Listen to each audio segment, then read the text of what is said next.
Olá pessoal, tudo bem com vocês? Espero que estejam todos muito bem. Dando continuidade à nossa aula de pediatria, hoje nós vamos falar um pouquinho, iniciar, o assunto sobre a imperfuração anal, tá? É uma patologia congênita na qual o bebê já nasce sem a perfuração externa do ânus, tá? E aí, o que vai acontecer mediante essa situação?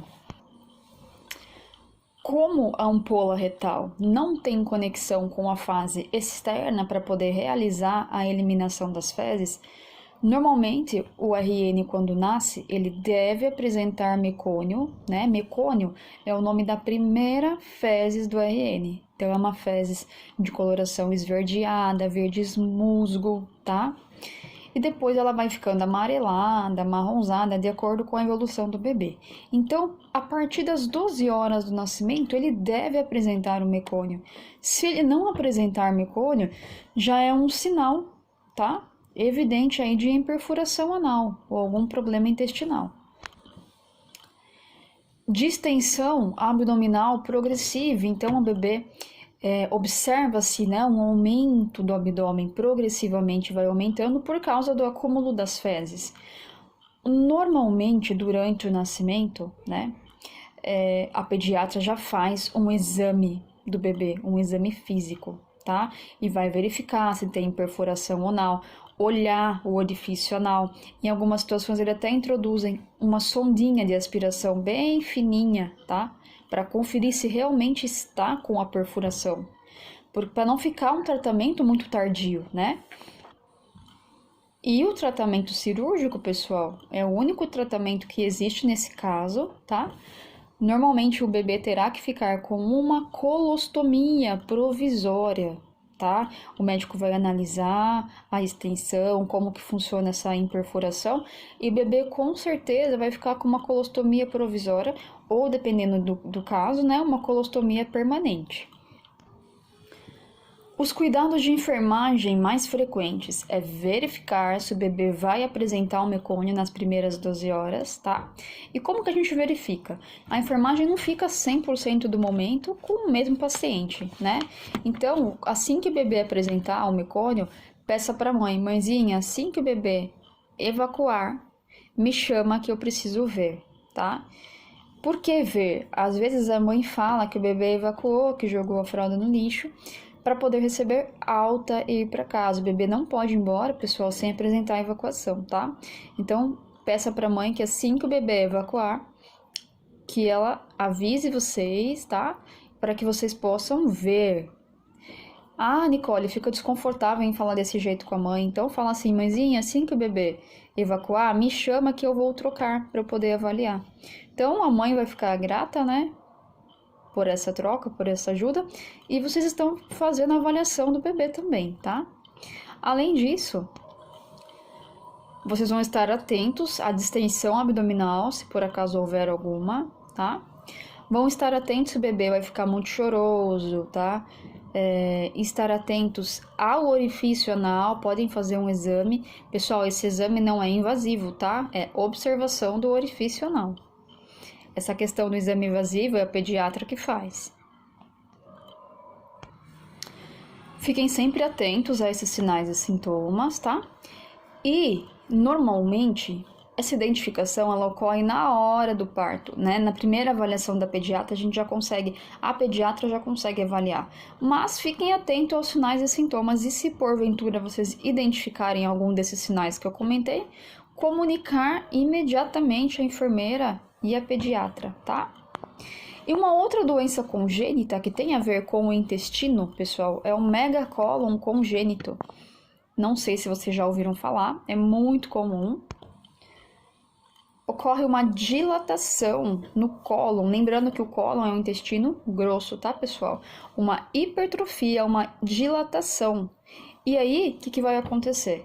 Perda das terminações nervosas, que vai diminuir o peristaltismo, ou seja, o movimento peristáltico, que vai impulsionar, as fezes, o bolo alimentar, o bolo fecal, na realidade, até a ampola retal. E aí, o que vai acontecer sem o peristaltismo e devido a essa dilatação? Quais são os sinais e sintomas? Primeiramente, há um aumento visível do abdômen, tá? Por conta do tamanho do intestino. E como vai ficar grande o espaço, normalmente vai acumular mais bolo fecal nesse espaço, podendo causar obstrução intestinal, cólicas abdominais, desconforto. Além da constipação, vai ter um aumento progressivo do abdômen. Pode haver náuseas. Por que vai dar náusea? Com o cólon aumentado, né, ele vai comprimir outros órgãos, como o estômago, tá? Podendo provocar náuseas. O cólon também pode comprimir pulmão, podendo causar dispneia, tá? Devido ao seu aumento. Pode haver desnutrição e ampola retal vazia. Por que a ampola retal fica vazia? Porque tem uma obstrução que está impedindo a passagem do bolo fecal, tá? O tratamento, pessoal, tem 2 tipos de tratamento. O primeiro tratamento é um tratamento clínico de alívio, tá? Então, o paciente chegou com esses sinais e sintomas para aliviar a dor, o desconforto. Esse tratamento clínico consiste nos enemas, né? Que são as lavagens intestinais para poder eliminar esse bolo fecal que está obstruindo o intestino. Em alguns casos, pessoal, é necessário até o auxílio do profissional com as mãos para poder retirar as fezes que estão interrompendo o fluxo, tá? Então, normalmente essas fezes estarão mais enrijecidas. Lembrando que no intestino grosso ocorre maior absorção de água. O que quer dizer esse termo? Lá no intestino grosso será absorvido água, absorvido e reabsorvido. A água presente no bolo fecal. Por isso que as fezes mudam, né, o aspecto de líquido e vai ficando cada vez mais pastoso a sólido. Então, quanto mais tempo as fezes ficarem dentro do intestino, vai ocorrer absorção e reabsorção de água. E aí, devido a essa situação, as fezes vão ficando mais enrijecidas, mais ressecadas e dificultando ainda mais a saída delas, tá? O tratamento cirúrgico consiste na colostomia. Aí, pessoal, o médico vai avaliar a extensão do megacólon, tá? Então, normalmente, se for possível fazer uma anastomose, que é a junção de 2 órgãos, então ele vai tirar esse pedaço do megacólon, né, que é um cólon bem dilatado, e vai tentar reconstruir, né, unir os 2 pedaços que sobraram. Às vezes é possível fazer esse procedimento, né, porque está ao alcance, dá para fazer reconstrução. Às vezes é um pedaço, pessoal, uma porção muito distal, que não é possível realizar a reconstrução, a união. Nesse caso, a criança vai precisar de uma colostomia permanente. Então, ela vai ficar lá para o resto da vida com a colostomia, tá? Infelizmente. E os cuidados de enfermagem consistem na observação e verificação dos sinais vitais, tá? Vai observar, anotar o fluxo de ingestão hídrica, a quantidade de volume de líquido que entra e que sai da criança, observar a saída das fezes também, aspecto, tá? Se estão saindo com facilidade, a coloração. No pós-operatório, quando a criança já voltar com a colostomia, aí vocês terão os cuidados com a colostomia, tá?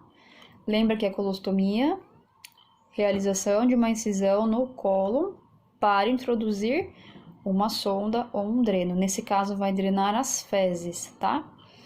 E aí, na colostomia, vocês vão ter que deixar essa região sempre limpa e seca, tá? Realizar a troca da bolsa de colostomia sempre de acordo com a prescrição ou necessidade. Normalmente, a bolsa de colostomia permanece de 48 a 72 horas, tá? Depende do fabricante, da indicação, das condições da bolsinha. Vocês vão realizar a higienização da bolsa de colostomia, tá? Sem retirá-la, vai realizar a higienização com o paciente mesmo, tá? Orientar a família, o responsável, né? A criança sobre a diminuição da quantidade de alimentos, excessos alimentares vão se tornar prejudicial, né, na formação do bolo fecal. Então, sempre consumir alimentos em quantidades moderadas, tá? E assim vai prevenir distensão abdominal. Se houver, né? Se vocês verificarem a distensão abdominal, comunicar a enfermeira ou o médico. E promover as eructações, principalmente quando for casos de bebê, né? Então, sempre que o bebê mamar, promover eructação. Eructação são arrotos, tá? Então, por que vocês devem estimular? Para evitar um desconforto, dor abdominal, dor torácica, né? Para causar menos impacto para essa criança, porque já tem a dor abdominal.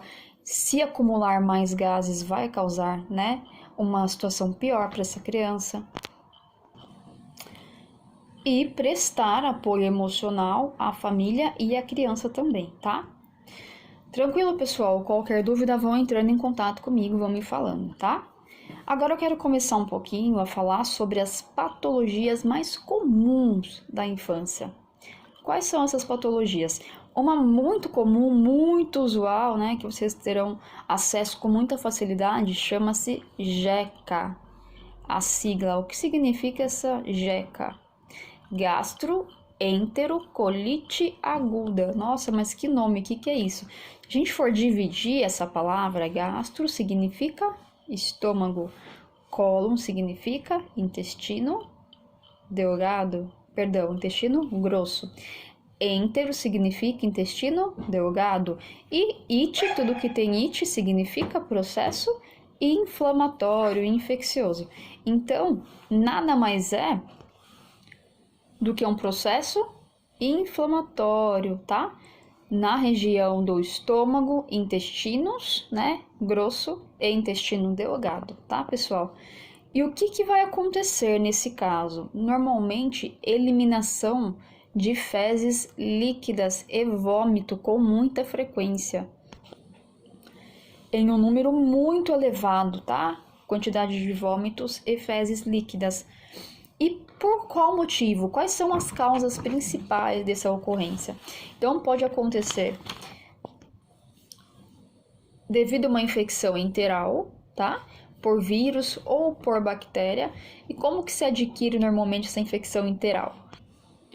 Quando tem origem, normalmente, de algum vírus ou bactérias presente no intestino, tá?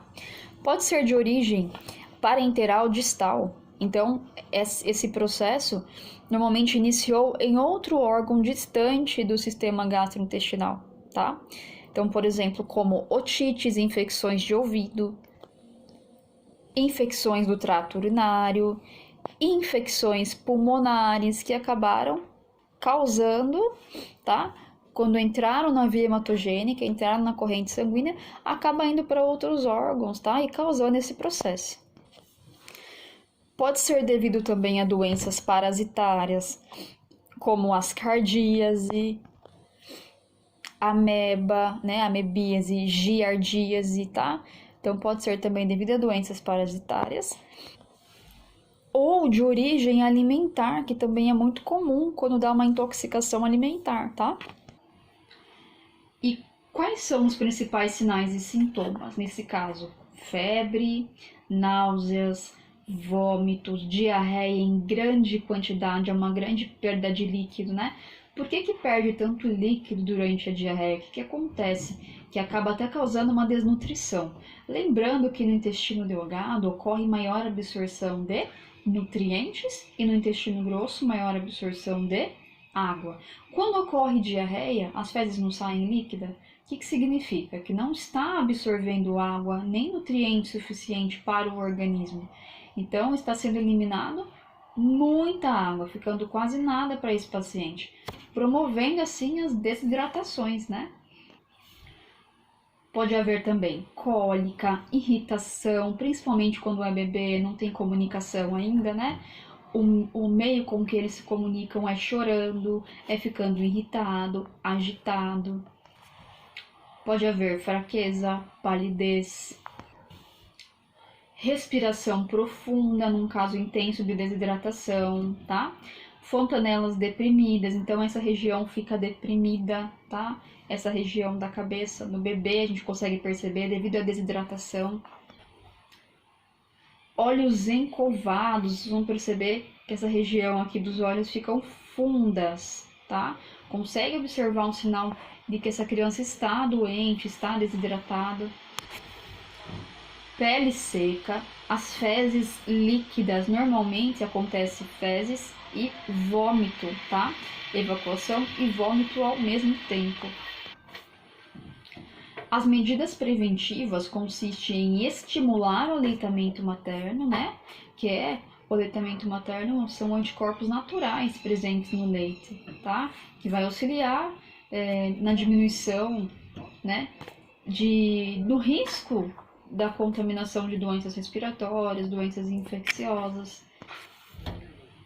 Introduzir alimentos adequados quando a criança já se alimenta, né? Após os 6 meses de idade. Então, se até os 6 meses de idade, apenas aleitamento materno. Após os 6 meses de idade, se a criança já se alimentar com outros alimentos, oferecer alimentos adequados, que não vão em pequenas porções, né, mas em várias quantidades, com uma frequência maior e em pequenas porções, para não causar náusea nessa criança, não estimular ainda mais o vômito e não deixar essa criança chegar num estágio muito avançado de desnutrição, né? O importante é que ela coma fracionadamente poucas quantidades no dia, mas várias vezes, tá? Sempre oferecer alimentos limpos e frescos, tá, pessoal? Verduras, frutas, legumes. Os carboidratos normalmente provêm de arroz, feijão, lentilha, grãos em geral, grão de bico, tá? Ofereçam menos quantidade de água, mas porém numa frequência maior. Por quê? Então, se a criança estiver com náusea, estiver vomitando e tomar muita quantidade de água, vai provocar mais náusea e vai causar mais desidratação devido à perda de água.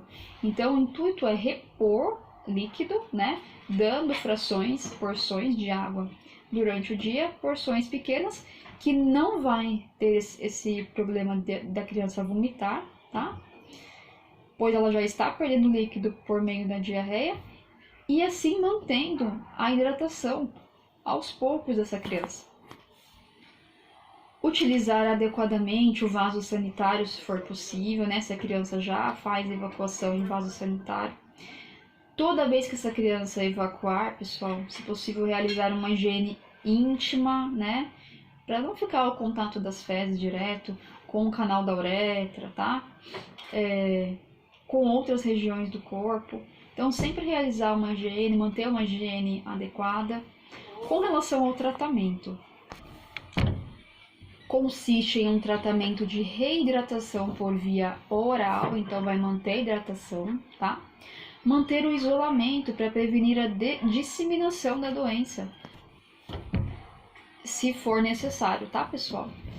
E medicações por via oral, né? Analgésicos para dor, pode administrar se for de prescrição médica, medicações que vão aliviar gases, tá? Eructações que vão aliviar as náuseas. E os cuidados de enfermagem consistem em higienização das mãos sempre antes e depois do atendimento, tá? Desse paciente, utilização de luvas de procedimento. Nunca, jamais suspender o aleitamento materno, tá? Mesmo se a criança estiver vomitando, se estiver numa situação, sempre estimular um pouco de aleitamento materno pelo, contato mãe e filho, pelo vínculo, pelo acalento e principalmente pela nutrição dessa criança, tá? Que o aleitamento vai auxiliar no processo de recuperação dela. Oferecer soluções orais, né? Às vezes o médico prescreve para a criança, que já tem uma certa idade, soluções salinas orais. Então, são aqueles sorinhos caseiros ou soros que já vem manipulado, tá? Para manter a reidratação da criança. Então, um exemplo muito usual é o Pedialite, tá? Esses sorinhos que já vem manipulado. Se tiver prescrito, oferecer, tá? Por via oral, em pequenas quantidades, de acordo com a prescrição. Normalmente a gente oferece uma tampinha, um copinho de café, tá? E várias vezes ao dia, de 4 a 5 vezes ao dia, fracionadamente para ir ajudando na recuperação.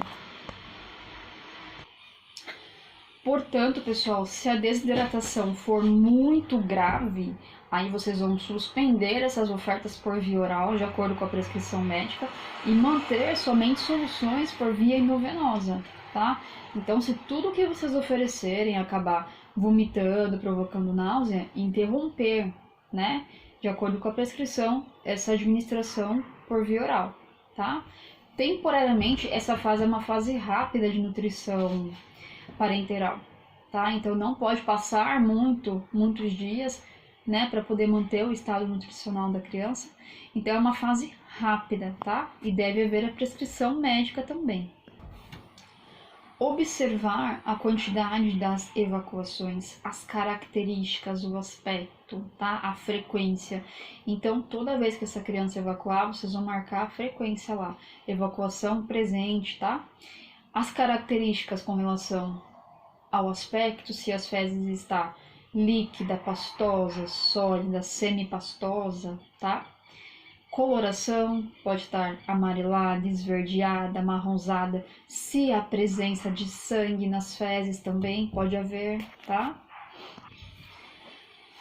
Quando for bebê, vocês vão relatar daí, né, mecônio presente. Então, toda vez que for RN, bebê, né, recém-nascido, sempre anotem se é mecônio. O mecônio tem aquela característica verde musgo que eu comentei com vocês, tá?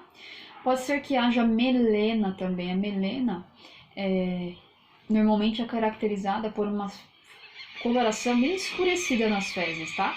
Então, o que acontece para ela ficar escurecida? Como se fosse um sangue bem escuro, preto, tá? O que acontece? Quando tem alguma hemorragia no trato gástrico superior, estômago, esôfago, tá? E essa hemorragia passar por um processo de digestão, né? Ela vai passar pelo estômago e pelos intestinos e aí vai sair. Aí o sangue vai ficar escurecido, porque foi absorvido todos os nutrientes dele, tá? Então, quando é assim, essas fezes bem escurecidas, preta e bem fétida, a gente chama de melena. Às vezes tem a apresentação de grumos, né? De sangue em grumos, pedacinhos de sangue nas fezes, tá? Aí vocês vão anotar tudo, relatar tudo de modo com que vocês estão verificando, tá? Observar e anotar a quantidade de vômitos, frequência, quantidade, aspecto, tá? Sempre vocês vão estar anotando. Se estiver prescrita a medicação para náusea, né? Então, vocês vão administrar de acordo com a prescrição, a medicação. Existem vários tipos de medicação, endovenosa, por via oral, por via sublingual, tá? Então, aí vai optar. Normalmente, o médico prescreve por via endovenosa, tá? Principalmente para criança. A via sublingual é um meio também interessante, mas se for por via oral, pode ser que essa criança, né, ela vomite novamente a medicação, né, que provoque mais náusea. Então, normalmente administra-se por via endovenosa. Outro cuidado de enfermagem muito importante com relação aos pertences dessa criança, né? Então, as roupas que estão sujas de fezes, estão sujas de vômito, sempre colocar numa sacolinha, enviar para o familiar levar para casa para fazer a higienização, nunca deixar no chão, tá, pessoal, essas roupas, nunca deixar dentro do hamper, porque no hamper normalmente só é para ir materiais que pertencem ao hospital. Então, às vezes vai para o hamper, acaba perdendo, né, o lençol, perdendo a roupa, o pertence desse paciente, causando mais complicação. Então, vocês nunca vão deixar no chão, sempre oferecer um saco, né, para a mãe colocar, se ela não tiver onde colocar. Se possível, ela já levar ou mandar para alguém imediatamente para ser higienizada essas peças, né? Para não ficar cheirando lá dentro do quarto. Às vezes o quarto é compartilhado com outra criança, com outra mãe, né? Se for uma enfermaria compartilhada. Então, sempre orientem a mãe a estar realizando a higienização. Ah, tá muito suja a roupa, tal, de repente a mãe pode higienizar lá no chuveiro, no banheiro? Pode higienizar, tá? O problema é que não tenha onde secar essas peças no ambiente hospitalar, né? E não dá para ficar pendurado na cama, né? Na mesa de cabeceira, não pode. Aumenta o risco de contaminação, então não pode deixar essas peças expostas, tá? Então sempre está orientando a mãe levar, né, a mãe responsável, várias trocas de roupas para a criança e tá fazendo esse rodízio, né, de mandar roupa suja para casa e trazer roupa limpa para o hospital. Agora, se for camisola, roupa fornecida pelo próprio hospital, pela instituição, aí vocês vão retirar e pode colocar no hamper que não tem problema, tá? Para quem tem dúvidas sobre o hamper, pessoal, o hamper é um carrinho, tá? Que vai ter um saco, normalmente de coloração azul, azul escuro, azul claro, depende da instituição. E vocês vão colocar todo o material que for pano, roupas de cama, toalha, camisolas que forem fronhas, né, oferecidas pelo hospital. Não pode ir pertences do paciente. Esse hamper sempre vai ficar localizado no expurgo, vocês vão trazer o hamper até o quarto e colocar as peças lá, nunca levar as peças pelo corredor até o hamper, sempre trazendo o hamper, tá? Ele tem rodinha para poder ser justamente móvel dessa forma. Aí vocês vão colocar. Agora, se for pertence do paciente, manda para o familiar, tá? Se o médico solicitar algum tipo de exame, aí vocês estão responsáveis por coletar, por encaminhar esse paciente, né, essa criança para o exame. Normalmente, quando o médico pede exames, são exames laboratoriais, tá? Então, exames de sangue, pode ser que peça exame de urina, exame parasitológico das fezes, tá? Aí vocês vão coletar. Se precisar coletar exame de fezes, então, normalmente a criança ela vai evacuar em fralda, tá? Ou no momento que ela for evacuar, a fralda é um veículo mais fácil para vocês poderem coletar, né? Não dá para coletar de dentro do vaso e a criança normalmente não vai parar na comadre, dependendo da idade dela. Então, coloquem a fralda, espera a evacuação, aí vocês vão coletar, né, de dentro da fralda as fezes para poder mandar para análise, tá? Tranquilo, pessoal? Estão conseguindo entender? Qualquer dúvida estarei à disposição, vão falando comigo, tá? Nós vamos dar continuidade na próxima aula a outra doença mais comum na infância, que se chama monilíase, tá? E a candidíase. Espero vocês na próxima aula. Muito obrigada, gratidão, até a próxima.